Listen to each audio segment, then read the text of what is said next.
Hi student, तो क्या हाल चाल है आपके। आई होप कि आप सब बढ़िया होंगे।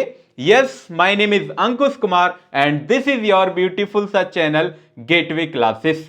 आज की क्लास में हम इंजीनियरिंग फिजिक्स यूनिट नंबर 4 और यूनिट नंबर 4 है आपकी fibre optics and laser. But आज का लेक्चर नंबर फर्स्ट है। लेक्चर नंबर फर्स्ट में हम जो स्टूडेंट पढ़ने वाले हैं वो हम पढ़ेंगे लेजर के बारे में। और आज के जो आप देख रहे होंगे टुडे टारगेट लिखा है, ये भी हम बताएंगे क्या क्या पढ़ेंगे आज के लेक्चर में। बट मेरी तो एनर्जी इस यूनिट में एकदम हाई होने वाली है। आपकी एनर्जी कैसी रहेगी कमेंट बॉक्स में बताना जरूर, ठीक है। तो चलिए स्टार्ट करते हैं इस प्यारी सी लेक्चर को, प्यारे से वीडियो को। तो चलिए देखिए, ये हमारा टुडे टारगेट है। इस लेक्चर में हम जो पढ़ेंगे स्टूडेंट, वो हम पढ़ने वाले हैं लेजर एंड इट्स टाइप्स। क्या क्या स्टूडेंट, लेजर पढ़ेंगे। आखिर लेजर होती क्या है सर, हमें लेजर लाइट बता दीजिए। आपने देखा होगा बचपन में क्या होता है कि जब आप मेले में जाते हैं तो वहां पर एक लाइट आती है, कुछ वैसी जो रेड कलर की जो लाइट आती है, एकदम फोकस जो पड़ती है, बहुत दूर तक जाती है, ठीक है। वही लेजर लाइट आपको पढ़नी है कि वो कैसे बनती है, कैसे क्या क्या चीजें उसमें, इंस्ट्रूमेंट क्या क्या होते हैं, कैसे खोज हुई उसकी। तो वो सभी आज के लेक्चर में हम देखेंगे, ठीक है। ओके, उसके बाद उसकी लेजर की कुछ मैकेनिज्म पढ़ेंगे। आप बोल दीजिए कुछ मैकेनिज्म है, ठीक है, या आप बोल दीजिए कुछ फिनोमिना हम पढ़ेंगे। उसके बाद Einstein coefficients and their relations, very very important है स्टूडेंट, ये तो आपके एग्जाम में आता ही है, ठीक है। उसके बाद आपको एक डीपीपी मिलेगी जिसके अंदर ये 3 टॉपिक से रिलेटेड आपके प्रीवियस ईयर क्वेश्चन आपको मिलेंगे। Is that clear? Okay sir, इतना तो क्लियर है। अब चलिए, ये unit number student, unit number sir क्या, यूनिट नंबर 4 है स्टार्ट। ये आपकी सॉरी यूनिट नंबर कौन सी है स्टूडेंट? 4। ये यूनिट नंबर 4 का स्टूडेंट सिलेबस है, जैसा आप देख रहे होंगे। क्या क्या हमें पढ़ने वाले हैं? Einstein theory of matter, radiation interaction and A and B coefficient. उसके बाद amplification of light by population inversion. Then उसके बाद different types of laser, laser के डिफरेंट टाइप हम पढ़ेंगे, जैसे हीलियम नियोन, और उसके बाद CO2 कार्बन डाइऑक्साइड, और उसके बाद सॉलिड स्टेट लेजर जैसे रूबी लेजर पढ़ेंगे, नियोडीमियम लेजर पढ़ेंगे। ये सभी ये क्या है, इसके डिफरेंट टाइप हैं कि किस किस टाइप्स की लेजर आपके पास हैं, तो वो हम पढ़ेंगे, ठीक है। उसके बाद आप पढ़ेंगे properties of laser beam. Laser beam की कुछ प्रॉपर्टीज जैसे मोनोक्रोमेटिक, कोहेरेंस होती है, डायरेक्शनलिटी होती है, ब्राइटनेस एंड लेजर स्पेक्ट्रल्स, ठीक है। उसके बाद कुछ एप्लीकेशन की कहां कहां लेजर यूज होती है, जैसे आप देखेंगे कि लेजर इन साइंस, साइंस में इसका यूज हो, जब भी आप कभी आई का ऑपरेशन वगैरह कराने जाते हैं तो वहाँ पे भी आई में लेज़र लाइट का यूज़ करते हैं। बहुत सी आप देखेंगे कि मेडिकल में भी इसका यूज होता है, साइंटिस्ट भी इसका यूज़ करते हैं, बहुत सारी चीज़ में लेज़र लाइट का यूज़ होता है, ठीक है। उसके बाद इंजीनियरिंग, जो आपके पास इंजीनियर, सर हम इंजीनियर हैं, हमें भी तो यूज़ करना सिखाइए ना, बिल्कुल सिखाएंगे। और मेडिसिन में इसका यूज करते हैं। देन उसके बाद ऑप्टिकल फाइबर में हम क्या क्या पढ़ेंगे? Introduction to the optical fibre, optical fibre का इंट्रोडक्शन पढ़ेंगे। उसके बाद एक्सेप्टेंस एंगल होता है उसमें, एंड कोन होता है, न्यूमेरिकल अपर्चर भी होता है, और वी नंबर एंड एटूनेशन के बारे में डिस्कस करेंगे। ये तो रहा सर यूनिट नंबर 4 का सिलेबस जो आपने इस यूनिट नंबर 4 में पढ़ना है, ठीक है। ओके सर, तो चलिए स्टार्ट करते हैं। पहला टॉपिक डालिए, लेजर एंड इट्स टाइप्स। क्या? लेजर और उसके प्रकार पढ़ेंगे। सर लेजर क्या होती है? सबसे पहले हम देखते हैं कि आपके पास एक डायग्राम, आपको बढ़िया सा डायग्राम दिखाते हैं जिससे आपको समझ में आ जाएगा। अरे सर, ये जो है आपके पास, यही है आपके पास स्टूडेंट क्या? लेजर। ये जो डायग्राम दिख रहा है ना, जैसे यहां से एक लाइट आ रही है और लाइट ये ग्रीन कलर की है, तो ये आपके पास क्या है? लेजर। और ये भी आपके पास क्या है? ये रेड कलर की, डिफरेंट डिफरेंट कलर की लेजर हो सकती है। ऐसा थोड़ी है कि एक ही कलर की, इस दुनिया में एक ही कलर की लेजर है, नहीं, डिफरेंट डिफरेंट कलर की लेजर लाइट हो सकती है। जैसे यहाँ पे बहुत सारी लेजर हैं, तो ये आपके पास क्या है? लेजर का एक फोटो है, लेजर की इमेज है, जिससे आप इमेजिनेशन कर सकते हैं कि लेजर कुछ इस टाइप से होती है। बट आपको लेजर क्या होती है, लेजर की सबसे पहले हम पढ़ेंगे फुल फॉर्म। अब फुल फॉर्म क्या है student? Light amplification by stimulated emission of radiation is laser. ये जो आपके पास लिखी गई है एल, लेजर से क्या है? Light amplification by stimulated emission of radiation is laser. ये पूरी क्या है? इसकी फुल फॉर्म है। अगर कोई आपसे पूछता है, वैसे ही तो आपको पता होगी कि लेजर की फुल फॉर्म सर यही होती है, बट इसमें एक मेन चीज है स्टूडेंट, क्या है? Stimulated emission. Very very important, बस थोड़ा सा पेशेंस रखिए, आगे हम बताएंगे कि स्टिमुलेटेड इमिशन होता क्या है। बेसिकली जो आपकी लेजर जो डिपेंड या पूरी प्रोसेस जो रहती है वो इसी के ऊपर रहती है, स्टिमुलेटेड इमिशन के ऊपर। ठीक है, यहीं से लेजर लाइट बनती है। Okay, a laser is a generator, एक लेजर क्या है? Generator by highly monochromatic coherent intense light. ये भी आप उसमें डेफिनेशन में लिख सकते हैं कि जो आपके पास एक लेजर होती है वो क्या होती है? Highly monochromatic coherent intense light, ये इसकी प्रॉपर्टी है। जैसे हाईली मोनोक्रोमेटिक, मोनोक्रोमेटिक आप जानते हैं कि जितनी भी लाइट होती है, मोनोक्रोमेटिक का मतलब होता है सिंगल कलर की लाइट, या जिसकी वेवलेंथ क्या हो? सिंगल हो, सेम हो। ठीक है, या अगर आप रेड कलर की ले रहे हैं तो रेड कलर की ही, यदि आप येलो की ले रहे हैं या यदि आप ग्रीन की ले रहे हैं तो एक ही कलर की आपको लाइट लेनी है, वो मोनोक्रोमेटिक होती है। हाईली मोनोक्रोमेटिक कोहेरेंट का मतलब क्या होता है कि एक पॉइंट पर ही फोकस करेगी, मतलब सेम फेज में चलेगी वो, सेम फेज। उसके बाद इंटेंस लाइट, मतलब काफी दूर तक जाएगी और एक ही पॉइंट पर, ऐसा नहीं है कि स्प्रेड हो जाएगी। अगर आप नॉर्मल लाइट लेते हैं और एक लेजर लाइट लेते हैं तो लेजर लाइट काफी दूर तक जाएगी, बट आप नॉर्मल लाइट को, जैसे टॉर्च रहती है, उसको आप लेंगे तो वो थोड़ी दूर तक, लेकिन वो स्प्रेड होती है, बट लेजर लाइट स्प्रेड नहीं होती है। Is that clear? Okay student. उसके बाद laser technology start with Albert Einstein. ये किसने स्टार्ट करी? एल्बर्ट आइंस्टीन हमारे साइंटिस्ट थे, उन्होंने स्टार्ट करी। कब स्टार्ट करी? 1917 में। He has given theoretically basis for the development of laser. Laser का डेवलपमेंट दिया एल्बर्ट आइंस्टीन ने 1917। बट जो क्रेडिट जो जाता है वो लास्ट में हम पढ़ेंगे, क्रेडिट किसको जाता है। Thus a laser produce of a light beam in which all wave are same frequency. देख लीजिए यहां पर जितनी भी वेव हैं उनकी फ्रीक्वेंसी क्या होनी चाहिए? सेम होनी चाहिए। All wave are in the same phase and all travel in a definite direction. और वो एक किस में होनी चाहिए? एक डेफिनेट डायरेक्शन में होनी चाहिए। ठीक है, हमेशा आप जानते हैं कि जो भी लाइट होती है वो एक हमेशा स्ट्रेट लाइन में ट्रेवल करती है, यूनिडायरेक्शनल होती है। ठीक है, जो आपके पास लेजर जो रहेगी वो कैसी लाइट रहेगी? यूनिडायरेक्शनल में हमेशा ट्रेवल करती है। Okay sir. उसके बाद कुछ इसके टाइप्स हैं कि इसको डिवाइड किया गया। Laser are generally divide into 4 type. कितने टाइप्स में? 4 टाइप में। जैसे सॉलिड स्टेट लेजर, उसके बाद लिक्विड स्टेट लेजर है, देन उसके बाद गैस लेजर, और लास्ट है आपका फोर्थ है सॉलिड स्टेट डायोड लेजर, जिसे आप सेमीकंडक्टर लेजर के नाम से भी आप जानते हैं।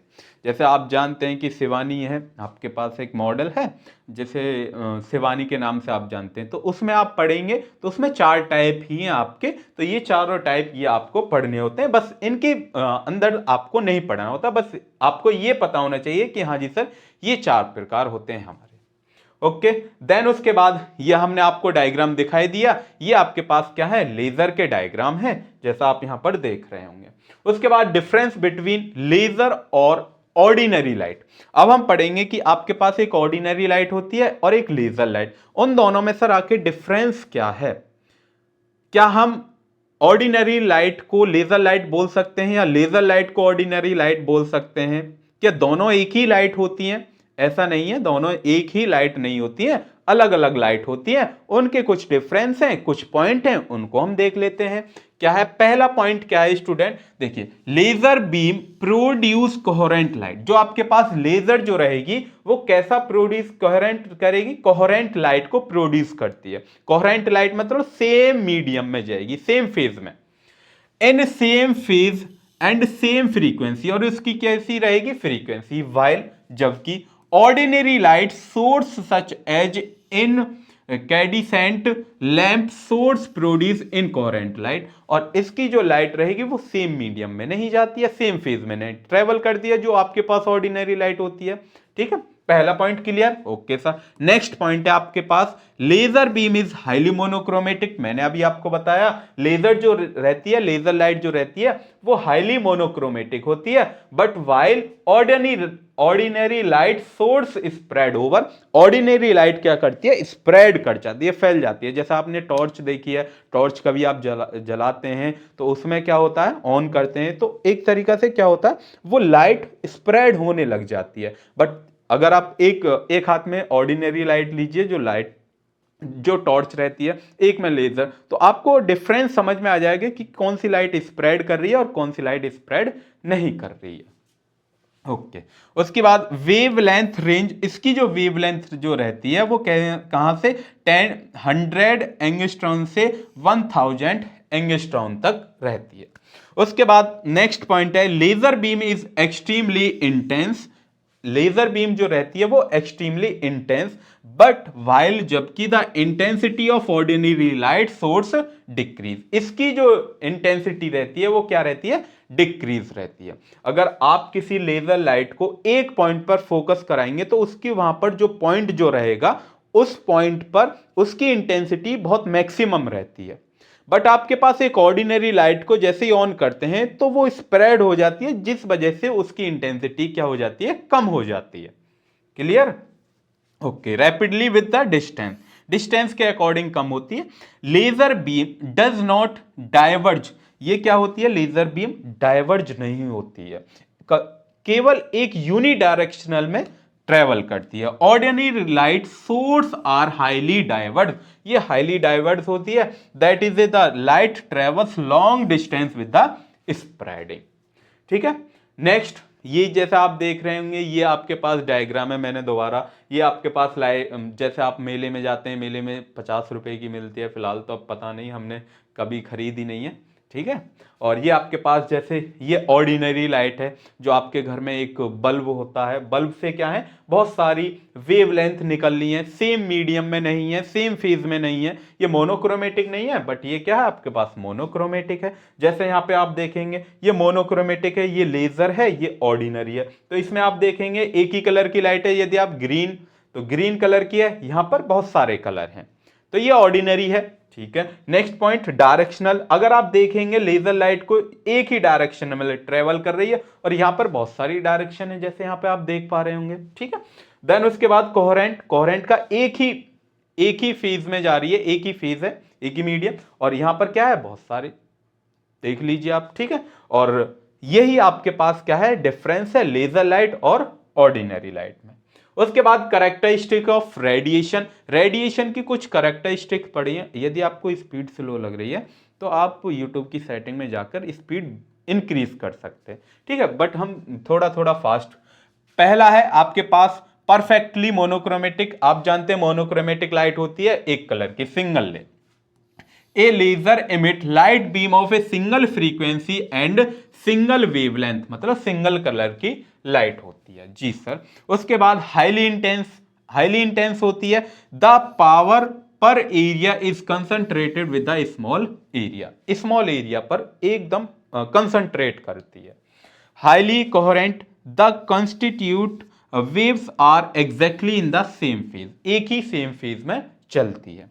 देन यूनिडायरेक्शनल होती है, a laser emit light beam in a one particular direction, एक ही पार्टिकुलर डायरेक्शन में चलती रहती है। उसके बाद हाईली डायरेक्शनल होती है, all ray are parallel to each other and hence travel considerable long distance, और ये क्या रही है, सभी जो लाइन रे जो रहती हैं एक दूसरे के पैरेलल रहती हैं और क्या रहती हैं, लॉन्ग डिस्टेंस पर ट्रेवल करती हैं। Thus laser is a device, अब आप क्या लिख सकते हैं, यदि आपके एग्जाम में आती है फुल डेफिनेशन तो क्या लिखेंगे, laser is a device, laser एक ऐसी डिवाइस है which emit a high monochromatic highly intense highly coherent and unidirection electromagnetic light beam. तो ये आपके पास क्या है, लेजर की डेफिनेशन, यदि आपके एग्जाम में आती है।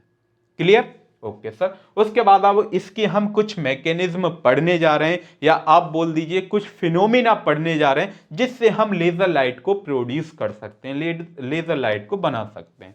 क्या क्या है यहां पर लिखा है, interaction of light with matter and their quantum process. ये आपके पास है क्या, when the radiation interact with matter resultant in the following three important phenomena. तीन आपके पास फिनोमिना है। पहला है इंड्यूस और स्टूमुलेटेड एब्जॉर्प्शन।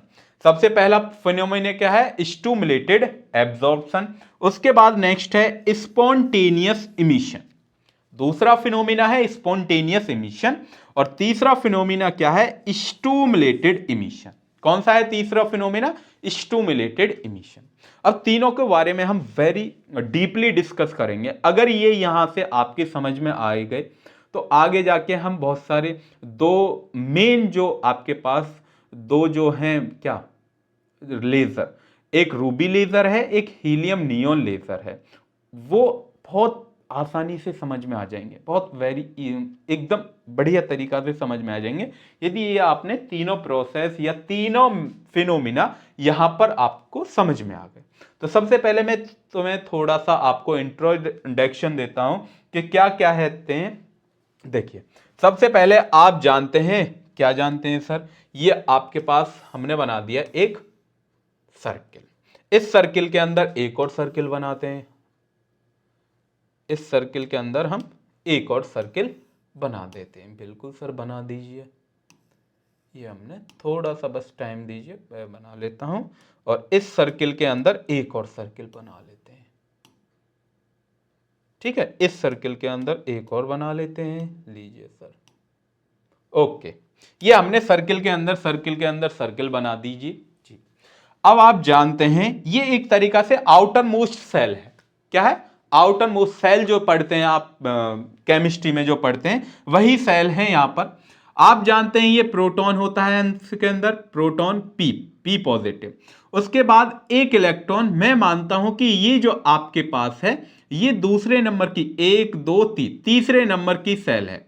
ये तीसरे नंबर की सेल में हमेशा दो इलेक्ट्रॉन, मान लीजिए तीसरे नंबर की सेल में दो इलेक्ट्रॉन नहीं होते हैं। कितने इलेक्ट्रॉन होते हैं, वो दो, आठ, दो, पहली सेल में दो इलेक्ट्रॉन जाते हैं, दूसरी में कितने जाते हैं, फिर 8 जाते हैं, फिर 8 जाते हैं, कुछ इस टाइप से जाते हैं। ठीक है ना। बट आपको यह समझना है कि यहां पर दो इलेक्ट्रॉन है। ये मान लीजिए ये जो आपके पास स्टेट है वो आपके पास हायर स्टेट है, हायर लेवल है। ठीक है, ये क्या है, हायर लेवल। और ये आपके पास जो स्टेट है वो आपके पास लोअर लेवल है। ठीक है स्टूडेंट, ओके सर। यहां पर ये जो इलेक्ट्रॉन है, ये दो इलेक्ट्रॉन है इस सेल में, बस इसकी कैपेसिटी जो है वो दो सेल रखने की है। कितनी, दो इलेक्ट्रॉन ये सेल रख सकती है कि मैं जो रख सकती हूं वो दो इलेक्ट्रॉन रख सकती हूं, दो से ज्यादा मैं इलेक्ट्रॉन नहीं रख सकती, ये कहती है। बट यदि मैं बाहर से इसको एनर्जी प्रोवाइड करता हूं, क्या स्टूडेंट, यदि मैं बाहर से इसको एनर्जी प्रोवाइड कर दूं, ये मैंने बाहर से क्या प्रोवाइड कर दी, इसको एनर्जी, हीट प्रोवाइड कर दी।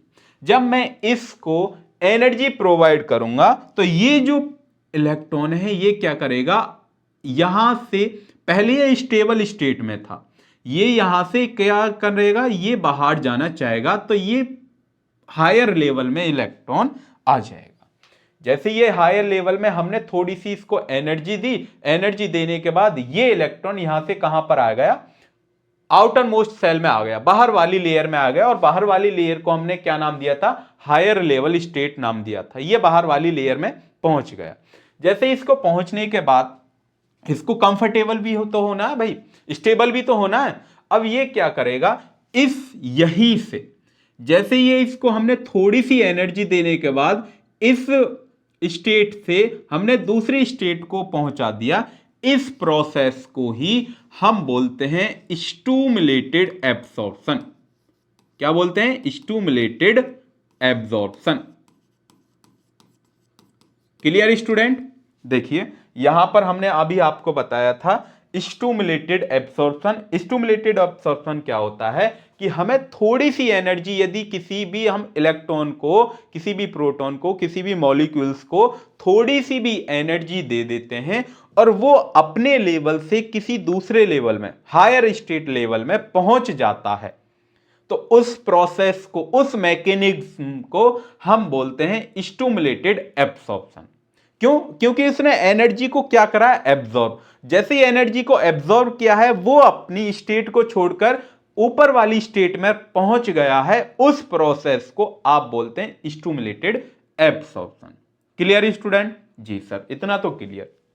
बट यहां से ये जो इलेक्ट्रॉन यहीं पर था, क्या ये जो इलेक्ट्रॉन यहीं पर था, ये इलेक्ट्रॉन क्या होना चाहेगा? स्टेबल होना चाहेगा। तो जैसे ये स्टेबल होने के बाद फिर अपनी दोबारा स्टेट में आ जाएगा। जैसे ये स्टेबल, अनस्टेबल होने के, मैं यहां पर कंफर्टेबल नहीं हूं, मैं तो भाई अपने घर पर ही जाऊंगा, तो ये क्या कहता है कि अपने घर पर आ जाता है। जैसे ये घर आया, जैसे ये घर पे आ जाता है, क्या हुआ? हाँ, जैसे ये क्या हुआ? घर पे आ जाता है। तो इसके आने के बाद ये जो प्रोसेस होती है स्टूडेंट, इसको हम बोलते हैं स्टूमुलेटेड इमिशन। क्या? Stimulated emission. समझ में आया? दोनों डिफरेंट चीजें, दोनों अलग अलग प्रोसेस हैं। वो पहले कहां था? हायर लेवल में था। तो हायर लेवल में जो मीन टाइम जो रहता है, मीन टाइम जो रहता है इस इलेक्ट्रॉन का, वो स्टूडेंट रहता है 10⁸ सेकेंड।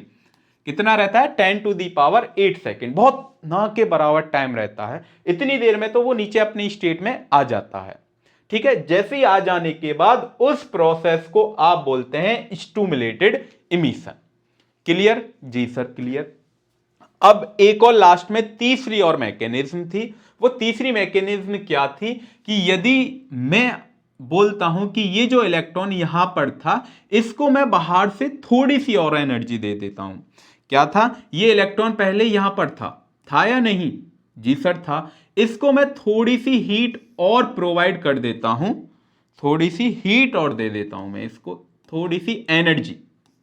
क्या दे दी मैंने इसको? एनर्जी। अब एनर्जी से हम क्या कर रहे हैं? इस एनर्जी से इस इलेक्ट्रॉन को इसकी ग्राउंड स्टेट में भेज रहे हैं। अब की बार हमने एनर्जी दी है। एनर्जी देने के बाद इस इलेक्ट्रॉन को हमने यहां पर भेज दिया। जैसे ही मैंने इसकी हायर एनर्जी से इसको लोअर एनर्जी स्टेट में भेज दिया, एनर्जी देने के बाद, तो उस प्रोसेस को हम बोलते हैं स्टूडेंट स्टूमुलेटेड इमिशन। क्या बोलते हैं? Stimulated emission. Stimulated emission.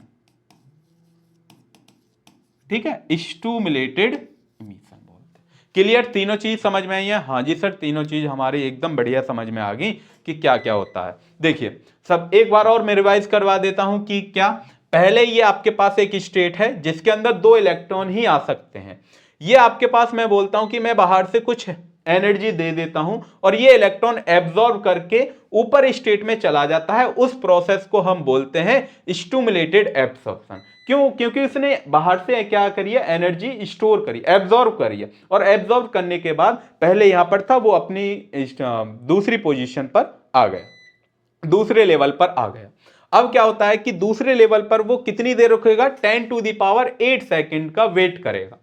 इतनी देर रुकने के बाद अपने आप ही फिर अपनी ग्राउंड स्टेट पर आ जाता है। उस प्रोसेस को हम क्या बोलते हैं? स्टूमुलेटेड इमिशन बोलते हैं। स्टूमुलेटेड इमिशन क्या बोलते हैं? स्टूमुलेटेड इमिशन बोलते हैं। एक सेकेंड, स्पॉन्टेनियस, ये स्पॉन्टेनियस है स्टूडेंट। ये क्या है? Spontaneous, spontaneous emission. ये जो आपके पास है स्पॉन्टेनियस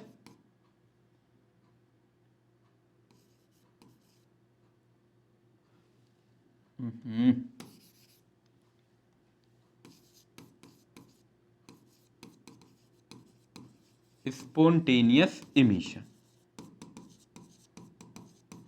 स्पॉन्टेनियस इमिशन मतलब कि जैसे ये यहाँ पर 10⁸ सेकेंड रुकेगा, वो अपनी ग्राउंड स्टेट में आ जाएगा, उस प्रोसेस को स्पॉन्टेनियस इमिशन बोलते हैं। और जैसे ये उसको हम तीसरे प्रोसेस में क्या कर रहे हैं, तीसरे प्रोसेस में उसको हम एनर्जी दे रहे हैं, तीसरे प्रोसेस में उसको हीट दे रहे हैं। जैसे ही एनर्जी देने के बाद वो इलेक्ट्रॉन कहां पर आ जाएगा, अपने ग्राउंड स्टेट पर आ जाएगा। उस प्रोसेस को हम बोलते हैं स्टिमुलेटेड इमिशन। Clear student? वो स्पॉन्टेनियस इमिशन था। ओके सर, इतना तो क्लियर। अब यहां पर पहला पॉइंट लिखा हुआ है स्टिमुलेटेड एब्सॉर्प्शन या फिर इंड्यूस एब्सॉर्प्शन या फिर एब्सॉर्प्शन। ठीक है, क्या है जो मैंने आपको बताया है वही यहां पर मैंने आपको थ्योरी में लिखा है, वो आप लिख सकते हैं कि देख लीजिए क्या है। सबसे पहला, an atom in the lower energy level, जो आपके पास कोई एनर्जी E1 जो है वो यहां पर स्टूडेंट एनर्जी लेवल 1 है, जो लोअर लेवल है। एनर्जी लेवल क्या है, यहां पर 2 है। N1 जो है यहां पर नंबर ऑफ इलेक्ट्रॉन है, N2 यहां पर नंबर ऑफ इलेक्ट्रॉन है। इसमें मैक्सिमम इलेक्ट्रॉन, इसमें मिनिमम इलेक्ट्रॉन होते हैं। और लोअर एनर्जी को आप या बोल दीजिए ग्राउंड स्टेट एनर्जी लेवल, जिसे मैंने E1 से डिनोट किया है। बिल्कुल सही sir. Absorb the incident photon and goes to excited state E2। ये क्या करता है, एक फोटोन को एब्जॉर्ब किया इसने। जैसे यहां से इंसिडेंट फोटोन दिख रहा है ये आपको, ये क्या करता है, इस फोटोन को एब्जॉर्ब किया। ये अपनी अब कहां पर है, ग्राउंड स्टेट पर है। इसने बाहर से थोड़ी सी एनर्जी ली है, उसके बाद इसने क्या किया, एब्जॉर्ब किया है। क्लियर? जैसे एब्जॉर्ब करने के बाद क्या होगा, यहां से फिर हम क्या करेंगे, जैसा आप इस फिगर में देखेंगे, this process is called induce और स्टिमुलेटेड एब्सॉर्प्शन। तो जैसे ये यहां से बिफोर एब्सॉर्प्शन, पहले ये इलेक्ट्रॉन E1 ग्राउंड स्टेट पर है। किस पर है, ये ग्राउंड स्टेट पर। जैसे ही हम इसको क्या दे रहे हैं, एनर्जी, तो एनर्जी देने के बाद वो इलेक्ट्रॉन कहां पर आ गया, आपके पास एक्साइटेड स्टेट पर आ गया। इस प्रोसेस को हम क्या बोलते हैं, स्टिमुलेटेड एब्सॉर्प्शन। क्योंकि इसने ये जो इलेक्ट्रॉन आया था, ये जो हम यहां से एनर्जी दे रहे थे, वो इसने एब्जॉर्ब कर लिया और एब्जॉर्ब करने के बाद ऊपर गया है, एक्साइटेड स्टेट में गया है। Clear? Okay sir.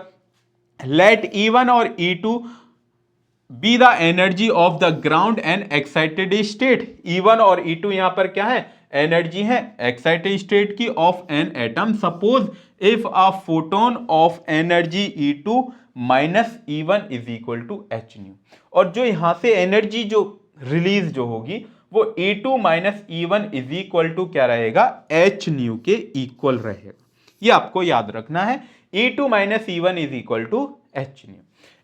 Interact with an atom present in the ground state, the atom get excited from ground state E1 to excited state E2. This process is known as stimulated absorption। और ये क्या हो जाएगा, stimulated absorption। इस process को हम, पूरी process को stimulated absorption बोलते हैं। अब इसका rate, the rate of absorption is directly proportional. मतलब ये किस किस के ऊपर डिपेंड करता है वो हम देखते हैं।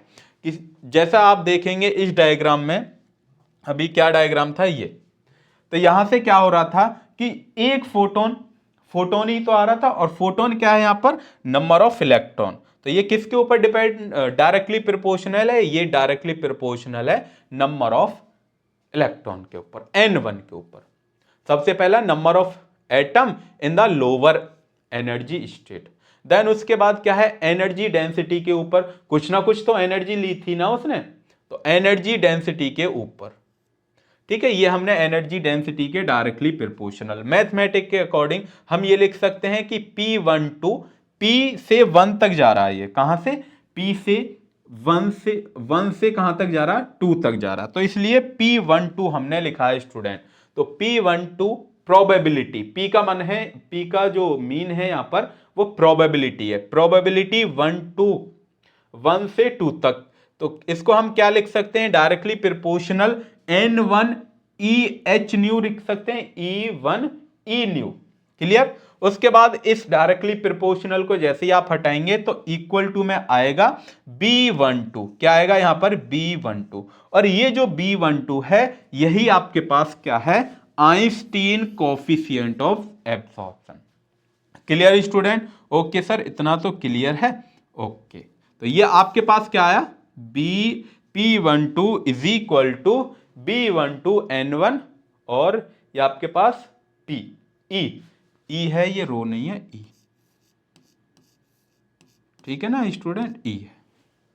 ओके, नेक्स्ट अब चलते हैं हम। तो आपको समझ में आया ना स्टिमुलेटेड एब्सॉर्प्शन क्या होता है। अब हम पढ़ेंगे स्पॉन्टेनियस इमिशन। स्पॉन्टेनियस इमिशन में क्या होता है कि ये जो इलेक्ट्रॉन्स था, ये जो एटम्स था, या जो भी है, आयन बोल दीजिए, मॉलिक्यूल जो बोल दीजिए, ये जो कहां पर था, एक्साइटेड स्टेट में। एक्साइटेड स्टेट में ये यहां पर कितनी देर रुकेगा, 10⁻⁻8 सेकेंड वेट करेगा, इतना ही वेट करेगा, इतना ही रुकेगा, अपने आप ही ये किस में आ जाएगा, ग्राउंड स्टेट में आ जाएगा। तो ये जो है वो आपके पास बिफोर वाली कंडीशन है, और ये जो है आपके पास आफ्टर वाली कंडीशन है, ठीक है। और ये आफ्टर वाली कंडीशन, जैसे ये इसमें नीचे को आ जाएगा ग्राउंड स्टेट में अपनी में, यहां से क्या करेगा, अपने एक फोटोन को रिलीज कर देगा, एनर्जी को रिलीज करेगा, जो भी एनर्जी ली थी, और वो अपना कहां पर आ जाएगा, ग्राउंड स्टेट पर, लोअर लेवल पर अपना आ जाएगा। और ये सी प्रोसेस को आप क्या बोलते हैं, स्पॉन्टेनियस। देख लेते हैं क्या थ्योरी है। The atom in the excited state return to the ground. तो ये एक्साइटेड स्टेट से कहां पर आ रहा है, ग्राउंड स्टेट में आ रहा है। इमिटिंग ए फोटोन, क्या कर रहा भाई, पहले इसने एनर्जी, फोटोन ही तो लिया था, और फोटोन के साथ एनर्जी ली थी, उस एनर्जी को क्या कर रहा है, रिलीज कर रहा। तो release E2 - E1 is equal to h nu without applying external energy. Spontaneous is known as spontaneous emission. इसको ही हम क्या बोलते हैं, spontaneous emission. Let E1 E2 are the energy of the ground and excited state of an atom. Suppose if a photon energy E2 - E1 is equal to h nu. तो इसकी भी जो एनर्जी है वो किसके, E2 - E1 is equal to h nu के बराबर है। Interact with an atom present in the ground state, the atom get excited from ground state E1 to excited state E2। और ये आपके पास E2 जो है वो एक्साइटेड है, E1 आपके पास ग्राउंड स्टेट है, और ग्राउंड स्टेट में वो आपके पास एटम आ जाता है या फिर इलेक्ट्रॉन। ओके सर, देन उसके बाद the excited atom does not stay a long time. जो आपके पास एक्साइटेड एटम जो था वो ज्यादा देर तक रुकता नहीं है, कहां पर, एक्साइटेड स्टेट में। The excited atom get de excited after its life time by emitting a photon energy E2 - E1। this process is known as spontaneous emission। The spontaneous emission rate depend on, किस किस के ऊपर depend करेगा, ये अब की बात, present in the excited state the probability of spontaneous emission P21। अब के इलेक्ट्रॉन जो कहां से आ रहा है वो P21 से आ रहा है, यहीं से तो आ रहा है। प्रोबेबिलिटी 2 से कहां से, 2 कौन सा था, एक्साइटेड स्टेट, और 1 कौन सा था, लोअर स्टेट। तो एक्साइटेड स्टेट से कहां पर, ग्राउंड स्टेट पर आ रहा है। तो आपके जो प्रोबेबिलिटी वो जो रहेगी वो क्या रहेगी, P21। Clear student, okay sir, P21 ये आपके पास प्रोबेबिलिटी है। किस किस के ऊपर डिपेंड करती है, रेट ऑफ स्पॉन्टेनियस, किसके ऊपर, P21 इज इक्वल टू किसके ऊपर, बस इलेक्ट्रॉन के ऊपर, डेंसिटी के ऊपर डिपेंड नहीं करेगी। तो यहां पर हम लिखेंगे P-21 is directly proportional to N2, क्योंकि दूसरे state, number of electron, number of atom से आ रहा है, तो इसके ऊपर ही डिपेंड करेगी। क्लियर। उसके बाद इस डायरेक्टली प्रोपोर्शनल को हटाएंगे तो इक्वल टू का साइन आएगा, इक्वल टू एक कांस्टेंट आएगा जिसे आप क्या बोलते हैं, A21। ये आपके पास क्या आ जाता है, इसकी प्रोबेबिलिटी आ जाती है। Probability P-21 is equal to A21 और N2। ठीक है, वेयर यहां पर A21 क्या है, A21 है Einstein coefficient of spontaneous emission.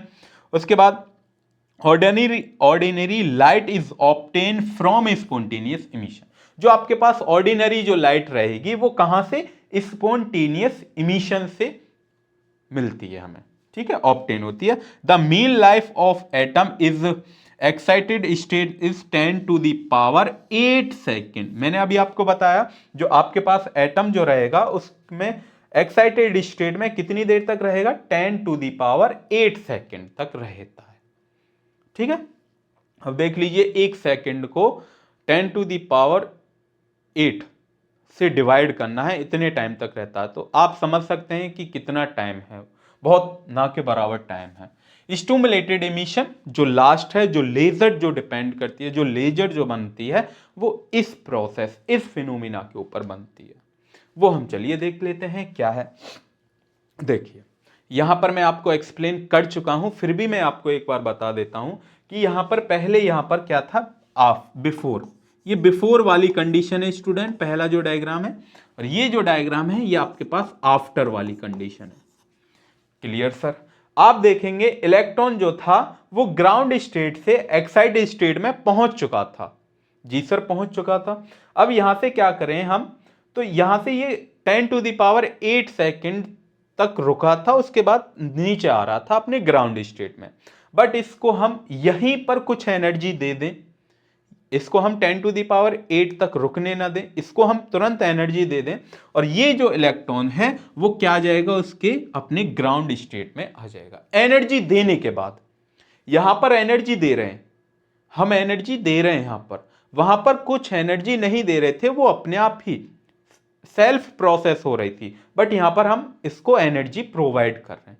जैसे ही प्रोवाइड एनर्जी हम कर देंगे तो वो वहां पर क्या, किस में आ जाएगा, अपने ग्राउंड स्टेट पर आ जाएगा।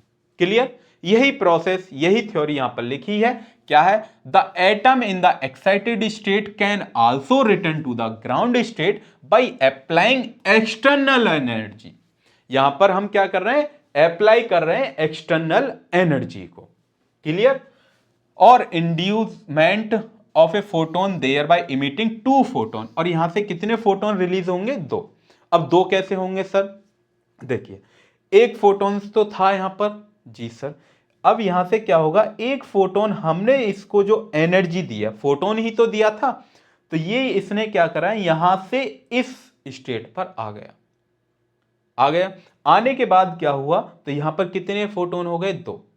कितने फोटोन को लेके चला था, वो 2 ही को। तो अब 2 फोटोन यहां पर जैसे ही हो जाएंगे, तो वो 2 फोटोन एक तो एनर्जी के साथ, और एक इसका खुद का इलेक्ट्रॉन जो है, खुद का जो एटम है, वो दोनों क्या हो जाएंगे, रिलीज हो जाएंगे। जैसा आप यहां पर देखेंगे तो दोनों फोटोन क्या हो गए, रिलीज।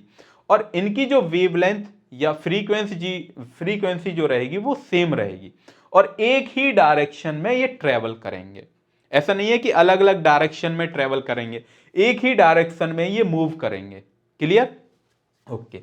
विच हैविंग सेम एनर्जी रहेगी as that of incident photon. This process is called stimulated emission. उस प्रोसेस को हम क्या बोलते हैं, स्टिमुलेटेड इमिशन बोलते हैं। Okay, stimulated emission was a postulate by the Einstein. ये पोस्टुलेट जो दिया था वो आइंस्टीन ने पोस्टुलेट दिया।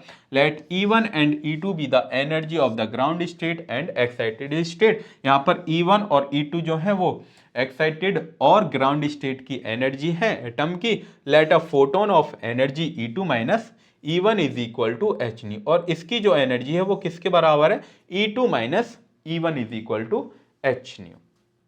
Interact with the excited atom within their lifetime, the atom get excited stage of the ground state by the emitting of another photon, और उसके साथ वो क्या करेगा, दूसरे फोटोन को ट्रिगर करने के बाद उस फोटोन को भी क्या कर देगा, रिलीज कर देगा। ठीक है? These photon have same phase, और वो जो फोटोन है, अभी मैंने बताया ये जो फोटोन रिलीज होंगे, ये फोटोन कैसे रहेंगे, सेम फेज में जाएंगे। एंड इट फॉलो कोहेरेंस, और ये पूरी प्रॉपर्टी जो लेजर की जितनी भी प्रॉपर्टी हैं वो सभी फॉलो करेंगे। मतलब कोहेरेंस भी रहेंगे, मोनोक्रोमेटिक भी रहेंगे, और यूनिडायरेक्शनल भी रहेंगे। ठीक है? This phenomena is called stimulated emission. इस पूरी प्रोसेस को, इस पूरी फिनोमिना को हम क्या बोलते हैं, स्टिमुलेटेड इमिशन बोलते हैं। यहां तक किसी को कोई प्रॉब्लम नहीं सर? कोई भी प्रॉब्लम हमें नहीं है। देन इसके बाद देख लेते हैं, यहां पर जो इसका रेट है वो किस किस के ऊपर डिपेंड करेगा। आप जानते हैं, इससे पहले हमने जो पढ़ा था स्टिमुलेटेड एब्सॉर्प्शन, तो वहां पर वही सेम है, बस यहां पर क्या है, P21 किसके ऊपर, नंबर ऑफ एटम के ऊपर डिपेंड करता है।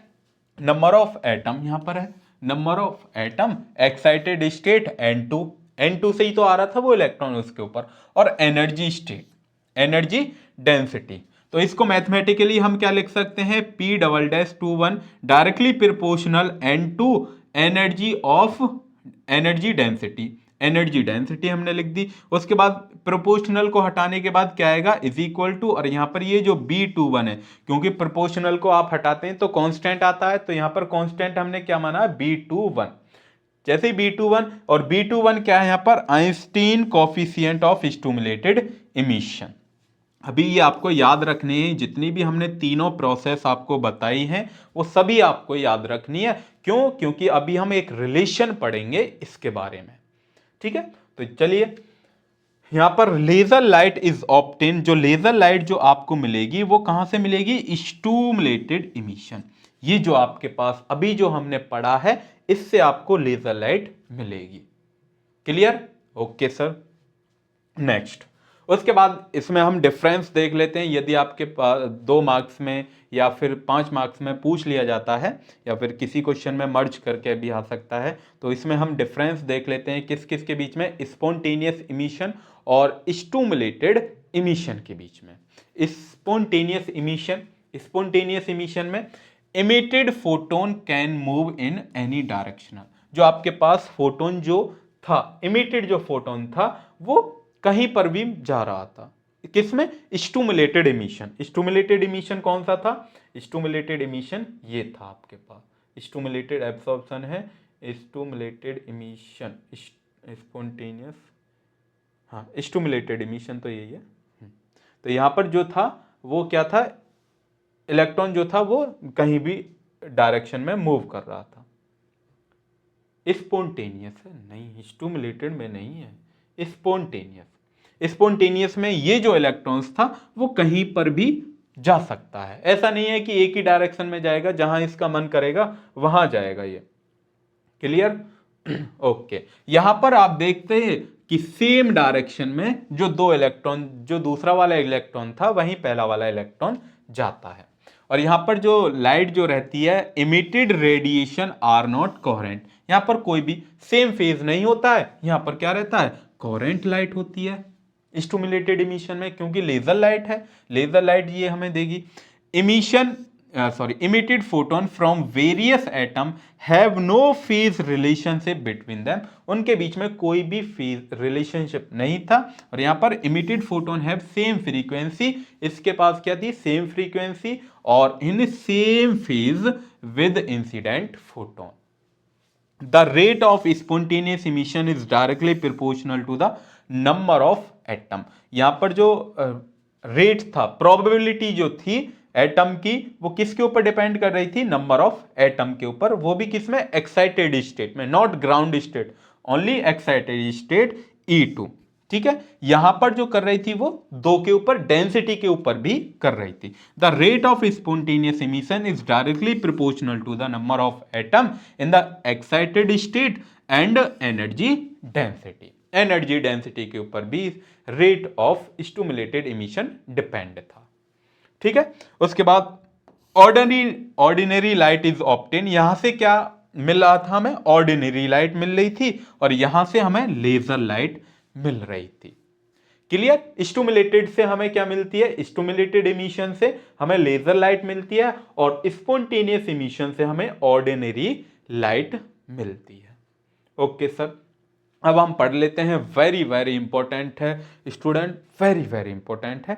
क्या है ये आपके पास, Einstein coefficient and their relationship. Einstein, इसके बाद हम इसमें एक रिलेशनशिप पढ़ते हैं, क्या है, let N1 be the number of atom per unit volume with energy E1, और N2 यहां पर, N2 जो N1 है वही आपके पास क्या है, number of atom of with energy E1, N2 है वो number of atom per unit volume with energy E2, N B the number of atom photon पर unit volume at frequency mu, यहां पर जो म्यू है वो क्या है, फ्रीक्वेंसी है, E2 माइनस E1। ठीक है, the energy density of photon वो क्या है, h न्यू।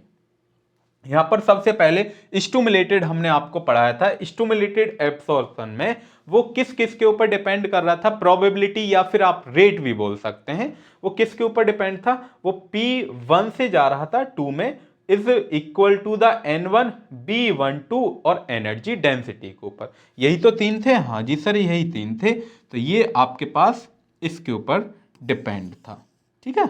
यही थ्योरी ऊपर लिखी हुई है, जैसा आप देखेंगे, when the photon interact with the atom it lead to absorb transition which is called stimulated absorption. Stimulated absorption rate depend on the number of atom is available, the lowest energy N1 state as well as energy density. और किसके ऊपर, energy density के ऊपर। वहां से एक constant आता था, कोफिशिएंट आता था B12, जिसे आप क्या बोलते थे, Einstein coefficient of absorption. Clear, ये जो B12 है वो क्या है, आइंस्टीन कोफिशिएंट ऑफ एब्सॉर्प्शन है। नेक्स्ट उसके बाद स्पॉन्टेनियस में भी यही था। स्पॉन्टेनियस में क्या था कि जो आपके पास प्रोबेबिलिटी या फिर जो रेट आ रहा था वो किसके ऊपर था, ओनली N2 पर। एक्साइटेड स्टेट में जब एटम था उसके ऊपर ही डिपेंड कर रहा था। वही यहां पर लिखा है, the spontaneous emission rate depend on the number of atom present in the excited state. कौन सा, N2 पर। और यहां पर ये जो A2 है, A21 जो आया है वो आपके पास क्या है, Einstein coefficient of spontaneous emission. किसमें, ये स्पॉन्टेनियस इमिशन में। उसके बाद अब लास्ट आता है, लास्ट कौन सा है आपके पास, लास्ट है spontaneous emission, stimulated emission. Stimulated emission में क्या हो रहा था, स्टिमुलेटेड इमिशन में वही दोनों चीज सेम डिपेंड कर रही थी। आपके पास क्या है, probability P21 is equal to N2 number of excited state, number of atom in the excited state, उसके बाद एनर्जी डेंसिटी उसके ऊपर डिपेंड कर रहा था। वही B21 यहां पर क्या है, B21 Einstein coefficient of stimulated emission. तो यहां पर stimulated emission rate depend on the number of atom available in the excited state as well as energy density in the incident photon, इसके ऊपर डिपेंड कर रहा था। क्लियर, ये बाकी प्रोसेस वही है जो हमने स्टिमुलेटेड आपको पढ़ाया है। देन उसके बाद if the system is equilibrium, यदि आपके पास सिस्टम ऐसा नहीं है कि कभी ऐसा एक ऐसी मैकेनिज्म आएगी कि कभी ना कभी जो आपके पास एटम है वो इक्विलिब्रियम स्टेट में आएगा, ठीक है। Equilibrium, absorption transition, stimulated absorption are equal to the emission of transition. जो आपके पास रेट ऑफ एब्सॉर्प्शन है, क्या, रेट ऑफ एब्सॉर्प्शन ट्रांजिशन या फिर स्टिमुलेटेड एब्सॉर्प्शन जो है वो किसके इक्वल होगा, emission transition, the rate of spontaneous और stimulated emission. The rate of absorption is equal to the rate of spontaneous और स्टिमुलेटेड इमिशन। अब रेट ऑफ स्पॉन्टेनियस क्या था, स्पॉन्टेनियस P21 था, P21 ही तो था, और stimulated emission P21 double dash था, यदि आपको याद है तो। अभी हमने बताया है जो आपके पास P21 था ये आपके पास एब्जॉर्प्शन था, वो किसके इक्वल है, वो इक्वल है स्पॉन्टेनियस इमिशन और स्टिमुलेटेड इमिशन दोनों के इक्वल के बराबर है। क्लियर, हाँ जी सर इतना क्लियर, ये हमने ब्रैकेट में बंद कर दिया। देन उसके बाद यहां पर क्या करें, उसके बाद P21 की जो वैल्यू थी, P12 की जो वैल्यू थी वो क्या थी, N1 B1 2 और E न्यू, यही तो था जी सर। और P-21 की N2 A21 plus P21 double dash की वैल्यू N2 B21, ये आपके पास वैल्यू आ जाती है। ये वैल्यू हमने यहां पर लिख ली पीछे से, ठीक है। जो भी हमने रेट जो पढ़े थे या फिर प्रोबेबिलिटी जो भी आई थी वो हमने यहां पर लिख ली। अब क्या करें, ये जो आपके पास ई न्यू है और ये जो ई न्यू है इन दोनों को एक तरफ कर लेते हैं, तो इसको हमने एक तरफ लिख लिया। तो N1 B21 minus N2 B12 E nu is equal to N2 A21, N2 A21 ये हमने एक तरफ, जो आपके पास न्यू वाले थे, एनर्जी डेंसिटी वाले थे, वो हमने एक तरफ लिख लिए। अब यहां से एनर्जी डेंसिटी हम कॉमन ले सकते हैं, बिल्कुल सर कॉमन ले सकते हैं। तो यहां से एनर्जी डेंसिटी हमने कॉमन लिया।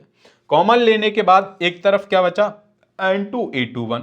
यहां से एनर्जी डेंसिटी मतलब एनर्जी डेंसिटी का फॉर्मूला क्या आ जाएगा, N2A21 अपॉन N1B12 माइनस के N2B2।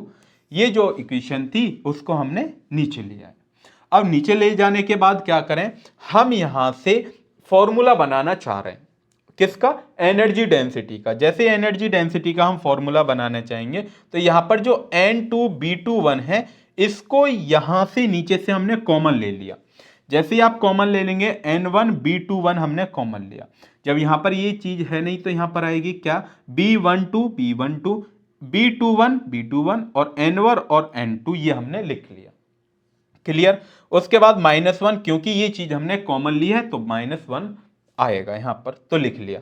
अब किसी को कोई प्रॉब्लम नहीं सर, अभी तक तो कोई भी प्रॉब्लम नहीं है। तो यहां पर N2 था, ये N2 हमने कॉमन लिया है, ठीक है, N2। और आप जानते हैं ये N2 है और ये भी N2 है, तो N2 से N2 क्या हो गया, कैंसिल आउट। जैसे ये कैंसिल आउट हो जाने के बाद क्या होगा, E mu is equal to A21 upon B21 same as C।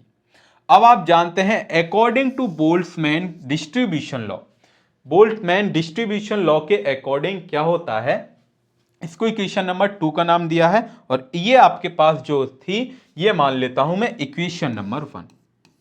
ठीक है स्टूडेंट, ये आपके पास इक्वेशन नंबर 1 है और ये आपके पास क्या है, इक्वेशन नंबर 2।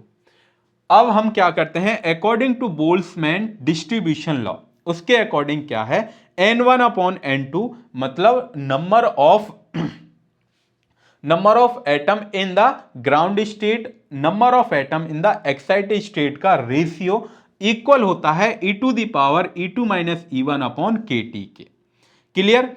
अब आप जानते हैं E2 माइनस E1 जो रहता है वो h न्यू के बराबर रहता है। यहां पर हम लिख सकते हैं E2 minus E1 is equal to h nu, और h न्यू यहां पर हमने लिख दिया। और ये आपके पास इक्वेशन नंबर कौन सी आ गई, 3।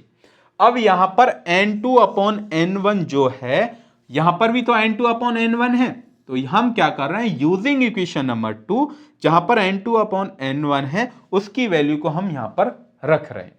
जैसे इस वैल्यू को हमने यहां पर पुट कर देंगे तो ये वैल्यू हमने यहां पर पुट कर दी। किसी को कोई प्रॉब्लम, और इस इक्वेशन नंबर का हमने नाम दे दिया 4। According to Planck's radiation law, Planck's radiation law के अकॉर्डिंग क्या होता है, ये भी एक फॉर्मूला होता है एनर्जी डेंसिटी का। तो energy density is equal to 8πh mu cube upon C cube multiply 1 upon e⁻h mu upon KT minus के 1, इक्वेशन नंबर 5। जैसे आप 4th और 5th को क्या करेंगे, कंपेयर करेंगे, तो ये आपके पास लेफ्ट हैंड साइड भी इक्वल है तो इनके राइट हैंड साइड भी इक्वल रहेंगे। तो यहां से आप देखिए A21 अपॉन B21, जैसे आप कंपेयर करेंगे तो ये जो आपके पास ब्रैकेट है, ब्रैकेट को आप छोड़ दीजिए, ब्रैकेट को छोड़ेंगे तो ये A21 अपॉन B21 और ये किसके इक्वल हो जाएगा, 8πh new upon C cube के इक्वल हो जाएगा या नहीं। अभी आप ये सोचिए कि ये ब्रैकेट है नहीं, तो A21 अपॉन B21 किसके इक्वल होगा, 8πh mu cube upon C cube के इक्वल होगा, तो ये भी नहीं। ठीक है, तो ये दोनों हमने क्या कर दिए, इक्वल हमने पुट कर दिए। जैसे ही आप इक्वल पुट कर देंगे देन उसके बाद क्या होगा, यही आपके पास क्या है, मेन रिलेशन है किस किस के बीच का, किस किस के बीच का, आइंस्टीन कोफिशिएंट के बीच का। क्लियर। ये लास्ट इक्वेशन जो अभी आपके पास हम जो रिलेशन पढ़ रहे थे वो रिलेशन है। देन उसके बाद हम क्या करते हैं, अगर आप ये दोनों इक्वल हैं तो B12 upon B21 is equal to 1। तो जैसे आप इसको इक्वल उधर ले जाएंगे तो B12 is equal to B21, जो आपके पास एब्जॉर्प्शन था वो किसके इक्वल आता है, स्टिमुलेटेड इमिशन के इक्वल आता है। ठीक है, स्टिमुलेटेड इमिशन के क्या आता है, इक्वल। जो स्टिमुलेटेड इमिशन जिसकी वजह से लेजर लाइट जो बन रही थी वो इक्वल किसके आता है, एब्जॉर्प्शन, स्टिमुलेटेड एब्जॉर्प्शन के इक्वल आता है ये दोनों। ठीक है, अप्रोक्सीमेटली इक्वल रहते हैं। Is that clear. ओके, तो यही आपके पास था आइंस्टीन कोफिशिएंट। और देन इसके बाद यहाँ पर आप देखेंगे DPP number 4, unit number 4 DPP first है, जिसके अंदर क्या है, व्हाट इज लेजर, और उसके टाइप्स भी यहाँ पर आप बता सकते हैं। ये हमने क्वेश्चन आपको कराया। How does laser light differ from ordinary monochromatic light, कैसे जो लेजर है वो डिफर है ऑर्डिनरी लाइट से, ये भी डिफरेंस भी आप बता सकते हैं कि एक ऑर्डिनरी लाइट और लेजर लाइट में क्या डिफरेंस होता है। डिफरेंस बिटवीन स्पॉन्टेनियस और इमिशन, दोनों के बीच में भी आप इमिशन बता सकते हैं। वेरी वेरी इंपॉर्टेंट है, ये क्वेश्चन आए हुए हैं आरजीपीवी के एग्जाम में। Obtain the relationship between transition probability of Einstein coefficient A and B, A and B के कोफिशिएंट आप बता सकते हैं। आरजीपीवी के 2013 में ये क्वेश्चन पूछा गया है।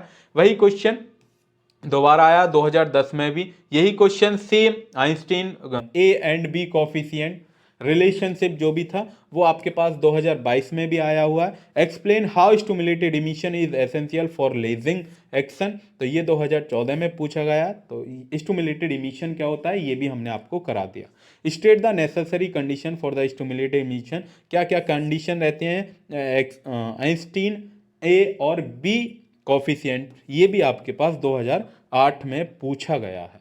ठीक है, तो आई होप कि आपको ये जो भी हमने आपको पढ़ाया है स्टिमुलेटेड इमिशन, जितनी भी मैकेनिज्म होती हैं और रिलेशन बिटवीन आइंस्टीन कोफिशिएंट, ठीक है, आई होप कि आपको ये समझ में आएगा। यदि आपका कोई भी डाउट बचता है तो आप हमसे पूछ सकते हैं कमेंट बॉक्स में, हम उसका आंसर आपको जल्द से जल्द प्रोवाइड करेंगे। ओके, तो तब तक के लिए पढ़ाई करते रहिए। All the very best. मिलते हैं फिर नेक्स्ट लेक्चर में एक प्यारे से लेक्चर के साथ, प्यारे से टॉपिक के साथ। Thank you.